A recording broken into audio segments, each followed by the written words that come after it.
사도행전 19장 1절부터 7절까지의 말씀입니다.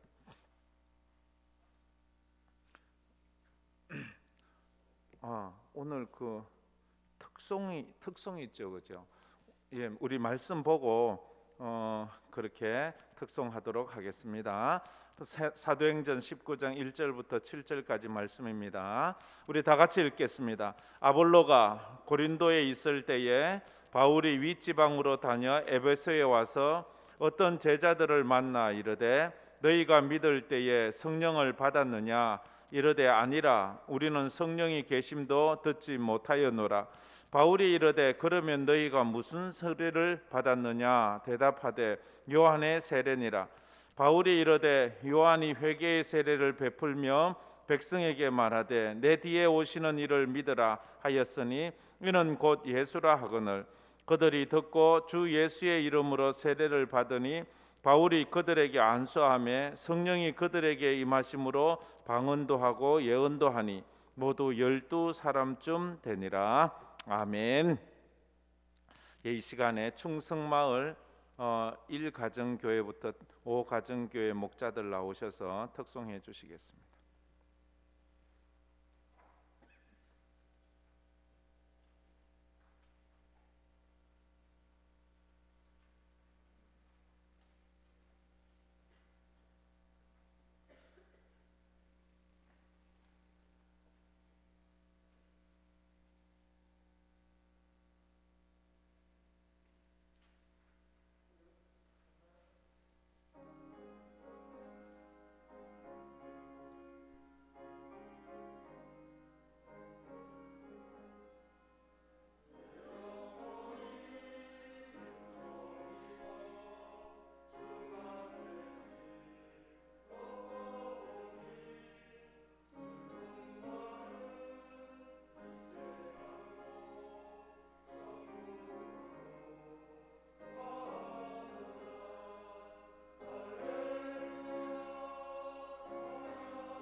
예, 그 자리 잠깐만 서 계세요. 우리 늘 기도하니까. 우리 특별히 충성마을 남자 가정교회 우리 목자들이 이래 나오셨습니다.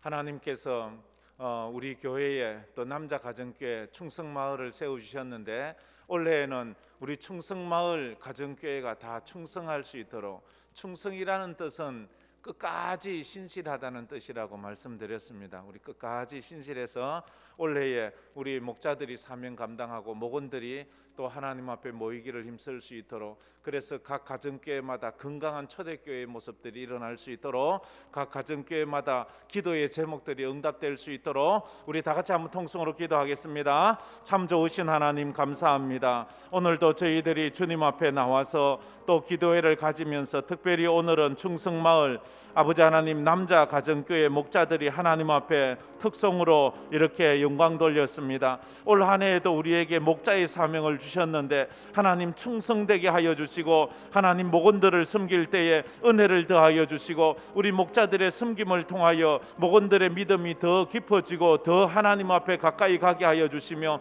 원래 힘들고 어려운 코로나 시대이지만 우리 가정교회마다 한 가정교회마다 기도하는 것들이 다 응답되게 하여 주시고, 우리 가정교회들마다 하나님 앞에 더 믿음으로 나가고 더 부흥하는 그런 한 해가 되게 하여 주시옵소서. 하나님 앞에 이 직분을 감당할 때에 피곤치 않게 하시고 연약해지지 않게 하시고, 날마다 독수리 날개쳐 올라간 같이 강건해지는 우리 목자들이 다 되게 하여 주시옵소서. 오늘도 우리의 기도에 응답하여 주시옵소서. 예수님 이름으로 기도드리옵나이다. 아멘. 할렐루야. 우리 다 같이 하나님께 영광의 박수를 돌리겠습니다. 할렐루야.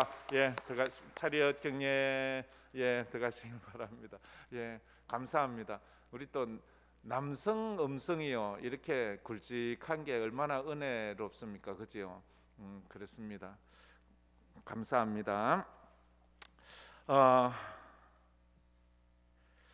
저희들이 이제 오늘부터 금요 성령 집회 기도회에서는 제가 성경에 나오는 질문들을 좀 이렇게 신약에서 찾고 구약에서 찾고 이렇게 찾아서 또 이렇게 그 성경에 나오는 질문들의 답을 한번 찾아보는 그런 말씀을 전하고자 합니다. 문제의 정답을 우리가 써내려 가자면 문제의 질문을 잘 이해해야 합니다. 문제의 질문을 잘 이해하지 못하면 절대로 정답을 쓸 수가 없습니다. 우리가 하나님의 말씀하시는 그 질문을 잘 이해하지 않고는 그 질문에, 하나님의 질문에 정답을 이야기할 수 없는 것과도 같지요. 그래서 질문을 잘 이해하는 것, 그 상대방의 말을 잘 이해하는 것이 굉장히 중요합니다. 오늘 본문 말씀은 바울이 에베소 교회에 도착해서 있었던 이야기를 해주고 있습니다. 바울이 이제 에베소에 도착을 해서 어떤 제자들을 만났습니다. 한 12명 정도가 모였습니다. 그들이 모여서 신앙생활하고 대화를 나누는 것을 가만히 바울이 보니까 뭔가 그들에게서는 성령의 역사가 일어나지 않는 것을 느꼈습니다. 말을 하는데 늘 세상 얘기만 하고 전혀 예수 믿는 냄새가 나지 않습니다. 서로가 대화를 하는데도 서로를 격려해주는 기도나 서로를 위한 축복의 말이 별로 없습니다. 그냥 세상 사람들과 전혀 다른 게 없습니다. 그래서 바울이 참 이상하다 생각해서 묻습니다. 2절 말씀이지요.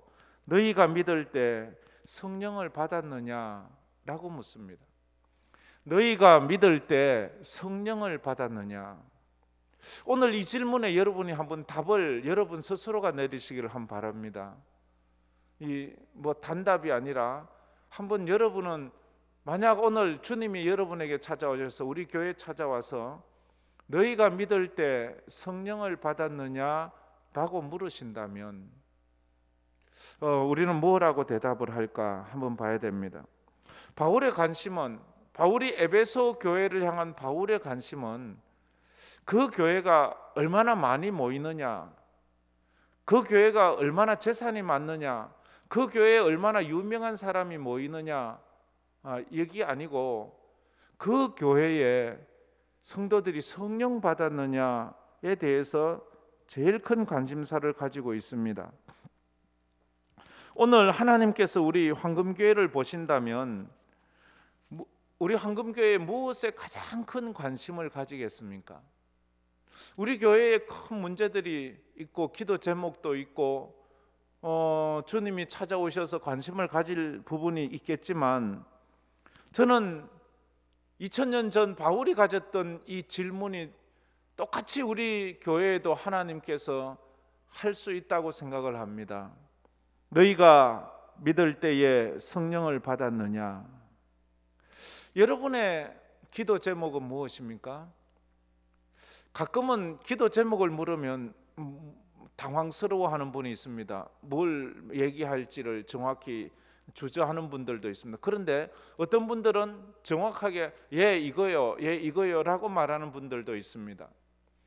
그런데 여러분의 1번 기도 제목은 무엇입니까? 저에게도 그런 질문을 하시는 분들이 있습니다. 목사님은 기도 제목이 뭐예요? 목사님은 기도 제목이 뭡니까? 저는 그 질문에 거의 불변하는 대답이 하나 있습니다. 예, 저는 성령 충만해지는 겁니다. 저는 성령 충만이 언제나 제 기도의 1번 기도 제목입니다. 여러분들이 저를 위해 기도해 주신다면 언제나 우리 목사님 건강하게 해주세요, 지혜롭게 해주세요, 뭐 이런 것도 좋지만 그거보다도 성령 충만을 위해서 기도해 주시면 고맙겠습니다. 바울의 질문을 받은 에베소 교인들의 대답은 의외였습니다. 아니요, 우리는 성령이 있다는 것도 듣지를 못했습니다. 아니, 지금까지 신앙생활을 하면서 성령을 알지 못했다라고 이렇게 말을 합니다. 성령을 듣지도 못하고 알지도 못하고 성령 받은 적도 없다는 거예요. 그렇다면 지금 이 에베소 교인들은 예수를 믿은 게 아니에요. 종교 생활을 한 거예요. 종교 생활은 했지만 신앙 생활은 하지를 못했습니다. 가끔 많은 사람들이요, 교회를 오래 다니면서도 종교 생활해요. 신앙 생활 안 해요. 예배를 안 드려요. 종교 의식에만 참석할 뿐이지 예배에 참석을 하지 않아요. 성령 받지 않은 사람, 성령을 모르는 사람은 예배에 와 있어도 그건 진정한 예배가 아니고요, 종교 의식을 행하고 있는 거예요. 종교 의식과 예배는 근본적으로 다른 거예요. 종교 의식은 그냥 의식적인 식순에 뭐 세상 사람들 우상 섬기고 제사 지내는 거나 별반 다를 게 없어요. 물론 그렇게 폄하하면 좀 문제가 되겠지만 좌우지간 거기에는 큰 역사가 일어나지 않아요. 예배를 드려야 돼요. 예배는 하나님과 인격적인 만남을 가지는 것을 예배라고 그렇게 할 수 있습니다. 왜 그들이 지금까지 종교 생활을 했고 신앙 생활을 하지 않았느냐? 그 이유는 간단해요. 그들이 성령을 받지 않았기 때문입니다. 요한복음 3장 4장에 가면 예수님은 이렇게 말, 성령 받지 않은 사람은 거듭나지 않은 사람이라고 말합니다. 거듭나지 않은 사람은 구원받지 못하는 사람이라고 말합니다. 거듭나지 않은 사람은 하나님의 나라에 들어갈 수 없다고 말하기 때문입니다. 하나님의 나라에 들어가지 못하는 사람이 모이는 그 모임이 무슨 신앙 모임이겠어요? 종교 모임이지요. 하나님의 나라에서 구원받지 못하는 사람들의 모임이 어떻게 성도의 모임이겠어요? 그렇지 않잖아요. 구원받지 못했는데, 천국까지 못하는데 거기에 어떻게 하나님이 임하겠어요? 굉장히 이게 충격적인 이야기를 지금 하고 있는 거예요. 우리가 하나님 앞에서 만약 오늘 저녁에 하나님이 내게 물으신다면 너 믿을 때 성령 받았느냐?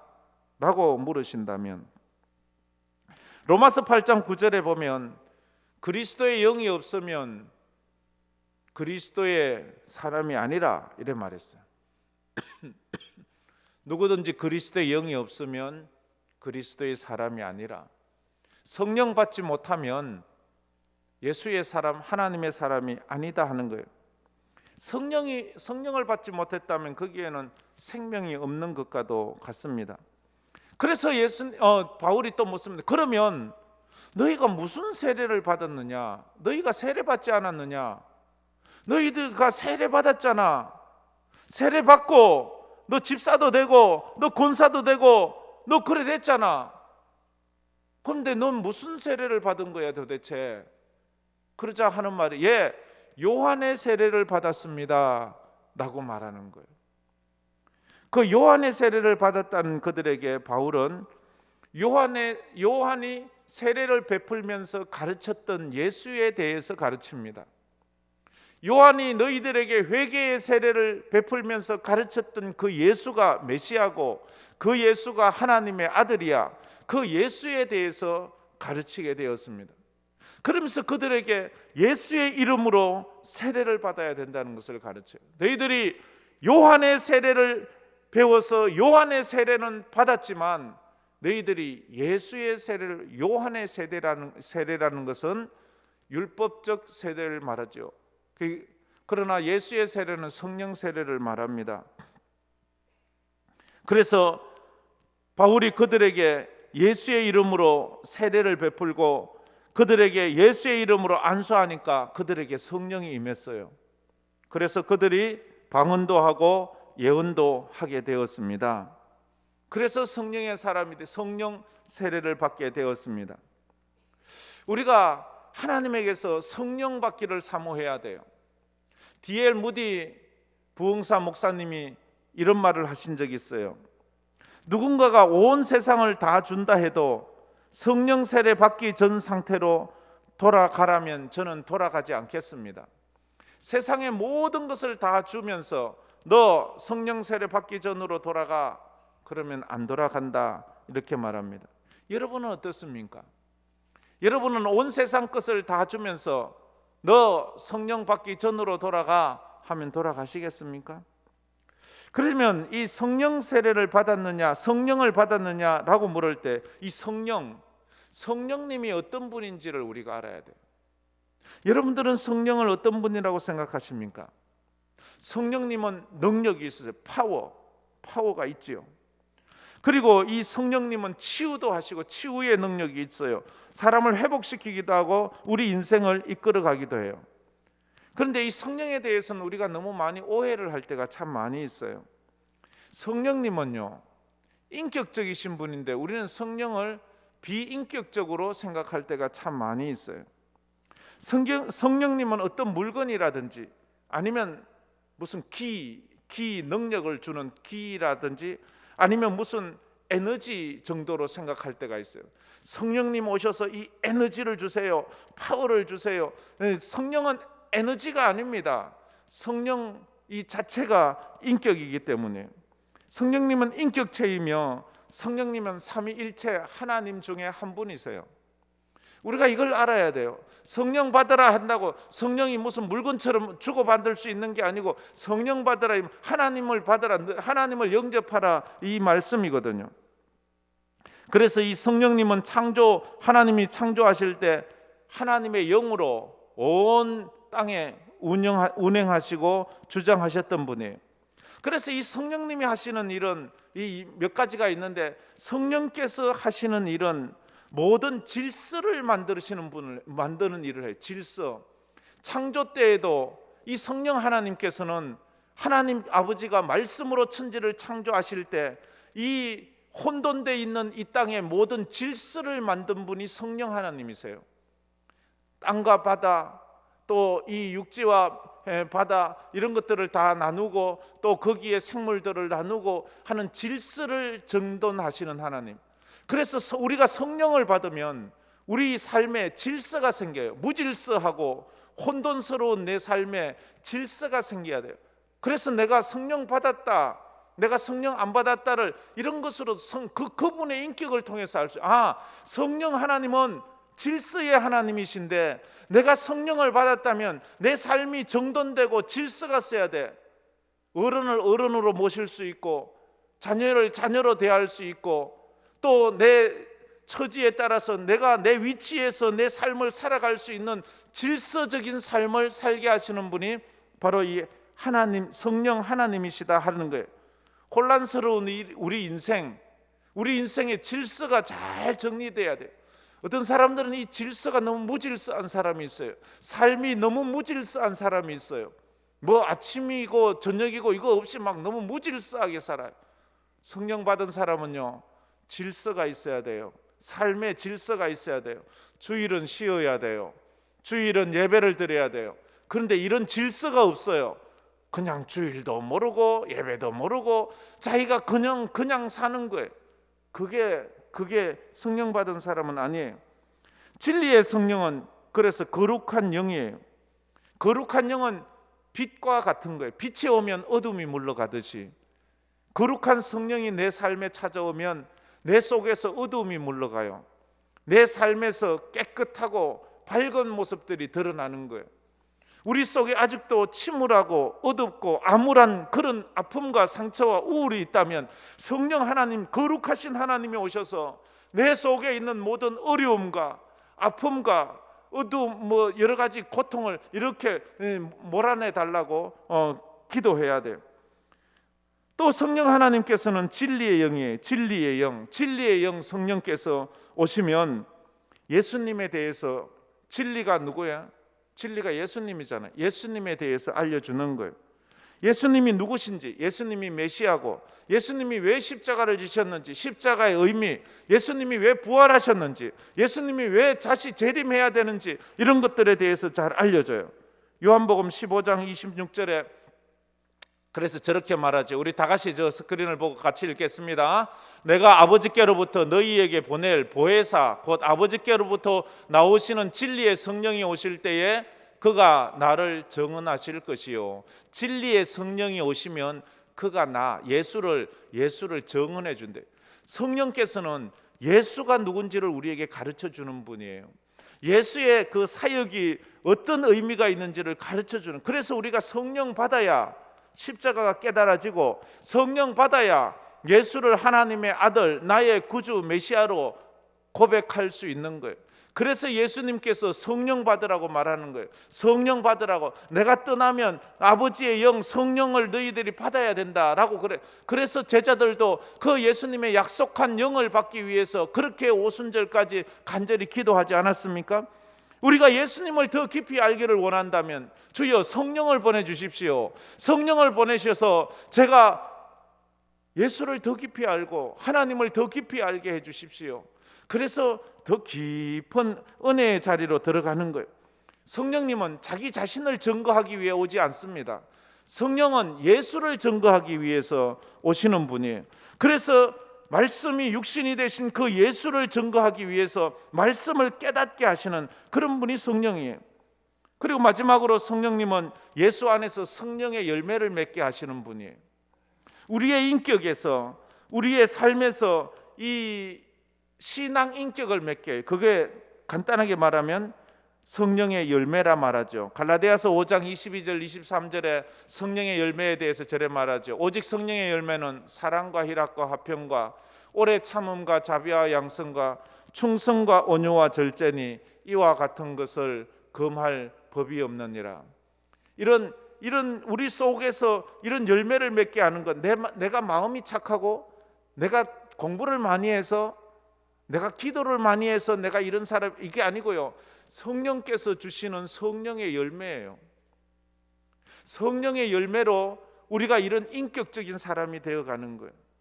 여러분이 진짜 이런 성령의 9가지 열매, 사랑과 희락과 화평, 오래 참음과 자비와 양성, 충성과 온유와 절제, 이런 9가지 열매, 그리고 저희들 주일날마다 보고 있는 팔복, 이런 가난한 마음, 애통하는 마음, 온유한 마음, 의에 줄이고 목마른 마음, 긍휼히 여기는 마음, 이런 청결한 마음, 화평케 하는 이런 마음을 가지기를 원하면 성령 받아야 돼요.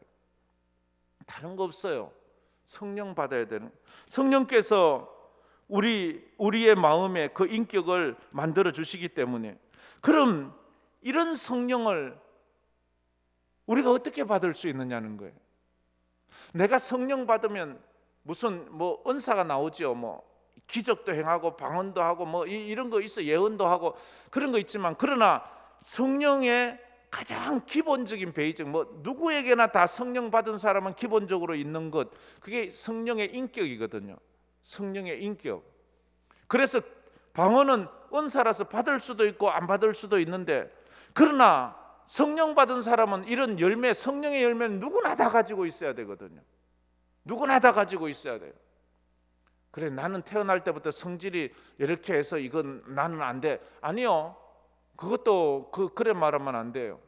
더 성령 받아야 돼요. 더 성령의 사람이 되도록 노력해야 돼요. 그러면 성령이 임하심을 어떻게 알 수 있는가? 저 사람 성령 받았어. 저 사람 성령 받은 사람이야. 그걸 어떻게 알 수 있는가? 사도행전 2장에 보면 예수님의 제자들과 120명 정도가 마가다락방에서 열심히 기도했습니다. 열심히 기도할 때 하나님께서 오순절날이 이럴 때에 그들이 모여있는 그곳에 호련히 하늘로부터 급하고 강한 바람 같은 소리가 있어 그들이 앉은 온 집에 가득하게 성령이 임했어요. 마치 불의 혀처럼 갈라지는 것들이 그들에게 보여 각 사람 머리 위에 하나씩 임하여 있더니 그들이 다 성령의 충만함을 받아 성령이 말하게 하심을 따라 다른 언어들도 말하기 시작했더라 라고 말해요. 첫 번째, 이 성경에서 말하고 있는 성령이 임하면 그들이 그 성령의 능력을 받고 다른 말을 하는 거예요. 여기는 방언을 이야기하고 있는데 이 성경을 해석하는 학자들은 이 방언을 방언으로 말하는 것이 아니고 이전에 그들이 성령 받기 이전과 성령 받고 난 다음에 언어 생활이 달라지는 거예요. 성령 받기 이전과 성령 받고 난 다음에 언어 생활이 달라져야 된다 하는 것이지요. 요한복음 3장 5절에 누구든지 물과 성령으로 나지 아니하면 하나님의 나라에 들어갈 수 없다라고, 물과 성령으로 거듭나야지만 하나님의 나라에 들어갈 수 있는데 물과 성령으로 거듭난 사람은 언어 생활이 달라진다 이렇게 말합니다. 물과 성령으로 거듭났다, 성령으로 태어났다는 것을 요한복음 3장에서 예수님은 바람에 비교를 하고 있어요. 바람. 여러분, 바람을 본 사람이 있나요? 바람을 보신 분이 있나요? 바람은 눈에 보이지 않습니다. 바람이 일으킨 그 현상을 볼 뿐입니다. 바람이 나뭇가지를 흔드는 것은 보이지만 바람은 보이지 않아요. 바람이 지나가는 사람 옷깃을 휘날리게 하는 것은 보이지만 우리는 바람을 볼 수는 없어요. 그처럼 성령이 그런 신비로운 거예요. 우리는 누구도 성령을 보지 못합니다. 그러나 성령이 일으킨 현상은 볼 수 있어요. 누구를 통해서요? 교회와 성도들을 통해서. 성령 받은 사람, 성령이 주장하는 사람은 언어가 달라져요. 저 사람의 바람이 와서 나뭇가지를 흔들면 바람이 지나가네 라고 말하는 것처럼 성령 받은 사람의 삶을 보고 언어를 보면 저 사람 보니까 성령이 지나가셨네, 성령이 임하셨네, 그걸 알 수 있어요. 누구? 사도 바울 같은 경우에 사도 바울이 성령 받기 전에는 예수 믿는 사람 잡아서 죽이는 일을 그것을 사명으로 생각했는데 그가 성령 받고 나니까 완전히 다른 삶을 사는 거예요. 성령 받은 거예요. 삭개오 같은 사람이 예수 만나고 성령 받기 전에는 도적놈처럼 살았잖아요. 세리장처럼 살았잖아요. 그런데 그가 예수를 믿고 성령을 받고 나니까 그의 삶이 바뀌었어요. 그래서 사람들이 그를 보면 성령은 보이지 않지만 성령께서 그에게 역사하시는 것이 보이는 거예요. 여러분들을 보면서 여러분들의 과거를 아는 사람이 여러분을 보면 이상해, 저 사람 저런 사람이 아닌데 말이 다르네, 삶이 다르네, 저 사람에게 이 예수쟁이들이 말하는 성령 받았나? 이렇게 보이는 거예요. 이렇게 보이는 거예요. 여전히 성령을 받았다라고 말하면서도 여전히 입이 거칠고 삶이 거칠고 도저히 하나님의 사람으로서의 냄새가 나지 않으면 저 가짜야 저거. 왜? 성령 받으면 그런 역사가 일어나지 않아요. 바람이 불면 나뭇가지가 흔들리는 것처럼 성령 받은 사람의 삶은 성령이 주장하는 대로 흔들리게 돼 있다고요. 이게 다른 거예요. 성령 받은 사람의 삶은 다른 거예요. 그러면 성령 받으면 어떤 일이 일어나는가에 대해서 간단하게 살펴보겠습니다. 성령 받으면 첫째로 삶의 목적과 의미가 바뀝니다. 삶의 목적과 의미가 바뀌어요. 지금 나만을 위해서 살던 사람이 하나님의 나라를 위해서, 복음을 위해서 살게 돼요. 요엘서 2장 28절 말씀이죠. 우리 다 같이 저 말씀 다 같이 읽어보겠습니다. 그 후에 내가 내 영을 만민에게 부어주리니 너희 자녀들이 장래일을 말할 것이며 너희 늙어드는 꿈을 꾸며 너희 젊은이는 이상을 볼 것이며. 저거예요. 영이 임하면, 내 영을 만민에게 부어주면 너희 자녀들이 장래일을 말해요. 늙은이는 꿈을 꿔요. 젊은이는 이상을 봐요. 성령 받은 사람은 삶의 목적과 의미가 달라지는 거예요. 지금까지는 나만의 삶을 위해서, 내 장래를 위해서 추구하고 내 인생을 위해서 꿈을 꾸고 이상을 보던 사람이 성령 받고 나면 삶의 의미와 목적이 완전히 달라지는 것을 볼 수가 있어요. 코로나 시대에 우리는 정신없이 코로나 때문에 도망다니고 이리 피하고 저리 피하고 그렇게 한다고 정신없이 우리가 왜 사는지도 모르고 살 때가 있어요. 그때 이런 하나님의 말씀을 듣고 성령 받으면 정신이 번쩍 차려지는 거예요. 이게 아니지. 이게 아니지. 내가 사는 목적이 이게 아니지. 그리고 두 번째로 성령 받으면 담대해져요. 성령 받으면 담대해져요. 혹시 여러분 두려움에 떨고 있지는 않습니까? 담대하십시오. 여종 앞에서도 두려워서 예수를 부인하던 베드로가 성령 받으니까 재판장들 앞에서, 제사장들 앞에서도 담대한 사람이 되었습니다. 사도행전 4장 19절 말씀이 바로 그 말씀입니다. 우리 다 같이 한번 읽겠습니다. 베드로와 요한이 대답하여 이르되 하나님 앞에서 너희 말 듣는 것이 하나님 말씀 듣는 것보다 옳은가 판단하라. 아멘. 여종 앞에서도 두려워 떨던 그가 그를 죽이려는 재판관들 앞에서 그저 그의 모든 약점을 잡아서 감옥에 쳐넣어 죽이려고 하는 그런 사람들 앞에서 베드로가 하는 말을 보십시오. 너희 말을 듣는 것이 하나님 말씀 듣는 것보다 옳은가 판단하라. 성령 받은 사람은 담대해집니다. 성령 받은 사람은 강해집니다. 내가 원래 강한 사람이라서 강한 것이 아니라 성령 받아서 강해지는 것이라는 거죠. 세 번째로 성령 받은 사람은 자신의 은사를 발견하게 됩니다. 자신의 은사, 성령 받으면요, 자신의 은사를, 성령 받은 사람의 특징이 이거예요. 자기 은사를 깨달아요. 저도 성령 받기 전에는 제가 이렇게 말 잘하는지 몰랐어요. 제가 이렇게 남들 앞에서 설교할 줄 몰랐어요.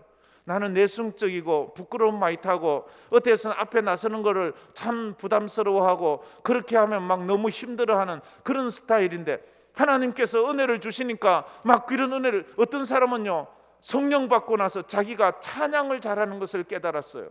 그래서 찬양하는데 너무너무 그것이 기쁘고 즐겁고 감사한 거예요. 어떤 사람은 성령 받고 나서 자기가 선교에 이렇게 열정적인지 몰랐어요. 하나님께서 성령 주시면 그 사람 속에 있는 은사가 일어나는 거예요. 불 받으면 그 속에 있는 불씨가 살아나는 것처럼 그 각 사람에게 성령이 임하면 그 각 사람에게 있는 재능이 살아나서 어떤 사람은 섬기고 봉사하는 일을, 어떤 사람은 구제하는 일을, 어떤 사람은 운전하는 일을 또 그렇게 즐거워하기도 하고, 어떤 사람은 그렇게 하는 거, 어떤 사람은 또 뭐 그림 그리는 걸 또 얼마나 좋아하는, 자기는 자기에게 이렇게 귀한 은사가 있는지 전혀 몰랐다는 거예요.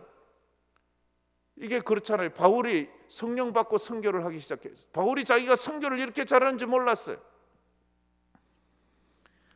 우리 안에 있는 것들을 드러내시는 거예요.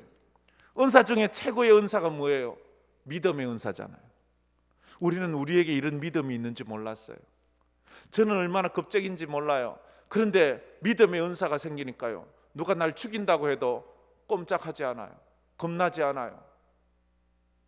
믿음의 은사가 있어요. 우리가 뭐 방언도 하고 병 고치기도 하고 이적도 하고 이런 거 다 좋지만 그 중에 제일 좋은 것이 믿음의 은사예요. 마지막으로 성령을 받으면 성령님이 내 삶을 다스리기를 구하는 거. 성령님 내 삶을 다스려 주세요. 성령님 내 삶을 그래 말해요. 그래서 사도행전 1장 8절에 이렇게 말하죠. 우리 다 같이 한번 다 같이 읽도록 하겠습니다. 오직 성령이 너희에게 임하시면 너희가 권능을 받고 예루살렘과 온 유대와 사마리아와 땅끝까지 이르러 내 증인이 되리라 하시니라. 아멘. 오직 성령이 너희에게 임하시면 너희가 권능을 받아요.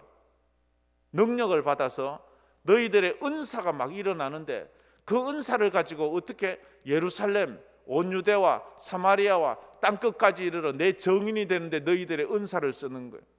어떤 사람은 또 세상에서 가르치는 은사가 있고, 어떤 사람은 섬기고 봉사하는 은사가 있고, 각각 여러분이 가지고 있는 다양한 은사가 있지 않습니까? 어떤 사람은 사람들과 대화하는 걸 참 좋아하는 사람이 있어요. 이런 것들이 자기 은사로 일어나는 거예요. 성령이 임하면 성도의 성령의 인도를 받기를 기뻐하고 성령께서 나를 다스려 주기를 기뻐하고 성령이 원하는 대로 살아가요. 가라면 가고 서라면 서고 하라면 하고 그렇게 하는 거예요. 성령님 내 인생의 주인이 되어주세요. 그래서 성령께 자기 인생을 내어 맡기는 인생이 돼요. 그래서 우리가 오늘도 찬양하게 성령 하나님 나를 만지소서. 전 이 찬양이 그래 좋아요. 그래서 하나님 저 좀 만져주세요. 저 좀 고쳐주세요. 저 좀 새롭게 해주세요. 그래서 저로 하여금 하나님의 사람이 되게 해주세요. 저는 그렇게 기도합니다. 마무리해 봅니다. 한번 질문에 답을 해보십시오. 너희가 믿을 때에 성령을 받았느냐? 지금 답하려고 하지 말고 한번 고민 며칠 해보세요. 심각하게 고민을 해보세요. 성령 받은 사람은 성령의 삶을 살아갑니다. 성령의 열매를 맺으며 살아갑니다. 성령 받은 사람은 삶의 의미와 목적이 달라지는데 여러분의 삶의 의미와 목적이 뭔가요? 잘 먹고 잘 사는 건가요? 여러분은 성령 받고 담대해지셨나요? 여러분은 성령 받고 은사를 발견했나요? 여러분의 은사는 뭡니까? 저의 은사는요, 목사의 은사예요. 잘하지는 못하지만 이게 저는 참 행복해요. 자기가 무엇인가를 해서 남보다 더 탁월할 수도 있지만 탁월하지 않아도 내가 그걸 해서 행복하고 그걸 함으로 내 인생의 의미를 깨닫는 사람이라면 그게 은사예요. 난 너무 행복해. 이걸 함으로 나는 너무너무 즐거워. 어떤 분이 연예인, 그러니까 배우 생활을 했는데 나이가 많아졌는데도 자기는 배우를 하고 연기를 할 때 자기의 인생이 자기가 살아있는 것을 느낀대요. 여러분이 살아있다고 느끼는 것은 뭘 할 때, 어떤 사람은 기도의 은사를 받은 사람이 있어요. 그럼 기도를 열심히 하는 거예요. 우리 찬양팀처럼 찬양의 은사를 받은 사람은 찬양해야 돼요. 뭐 빼고 뭐 이럴 거 없어요. 그냥 찬양이 내 은사인데요. 은사대로 사는 거예요. 그 다음에 성령 받으면 성령님이 나를 다스려 달라고 구해요. 성령님 나를 다스려 주세요. 내 인생을 이끌어 주세요. 그러면 하나님의 큰 영광을 드러내겠습니다. 그래서 오늘도 이것 붙잡고 기도하는 은혜가 있기를 주의 이름으로 축복합니다. 우리 찬양 한번 불러보겠습니다. 성령 하나님 나를 만지소서.